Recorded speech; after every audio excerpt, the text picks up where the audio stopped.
আয়ারল্যান্ডের বিপক্ষে ঘরের মাঠে ২ ম্যাচ টেস্ট সিরিজের জন্য ১৪ সদস্যের দল ঘোষণা করল বাংলাদেশ ক্রিকেট বোর্ড বিসিবি, যেখানে জায়গা হয়নি সবশেষ শ্রীলঙ্কা সফরে দারুণ বোলিং করা নাঈম হাসানের। নাজমুল হোসেন শান্তর নেতৃত্বাধীন স্কোয়াডে স্পিন বিভাগে আছেন ৩ জন, বিপরীতে পেস বিভাগে রাখা হয়েছে ৪ জনকে। শ্রীলঙ্কা সফরে ১৬ সদস্যের স্কোয়াড থেকে বাদ পড়েছেন এনামুল হক বিজয়, মাহিদুল ইসলাম অঙ্কন ও নাঈম হাসান। স্কোয়াডে ফিরেছেন ঘরোয়া ক্রিকেটে দারুণ ছন্দে থাকা তরুণ ব্যাটার মাহমুদুল হাসান জয়।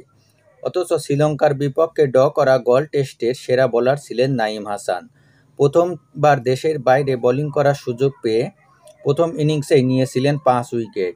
পরের ম্যাচেও একমাত্র ইনিংসে শিকার করেছিলেন ৩ উইকেট। সব মিলিয়ে ৩ ইনিংসে ৯ উইকেট নিয়ে যৌথভাবে সিরিজের সর্বোচ্চ উইকেট শিকারী ছিলেন এই অফ স্পিনার। কিন্তু ঘরের মাঠে টেস্ট সিরিজের দলে তাকে রাখা হলো না। স্পিন বিভাগে তাইজুল ইসলাম ও মেহেদী হাসান মিরাজের সঙ্গে রয়েছেন অভিষেকের অপেক্ষায় থাকা হাসান মুরাদ। পেস বিভাগে হাসান মাহমুদ, ইবাদত হোসেন ও খালেদ আহমেদের সঙ্গে রয়েছেন নাহিদ রানা। সিলেট ইন্টারন্যাশনাল ক্রিকেট স্টেডিয়ামে আগামী ১১ই নভেম্বর শুরু হবে ২ ম্যাচ সিরিজের প্রথম টেস্ট। মিরপুরে দ্বিতীয় টেস্ট ১৯শে নভেম্বর।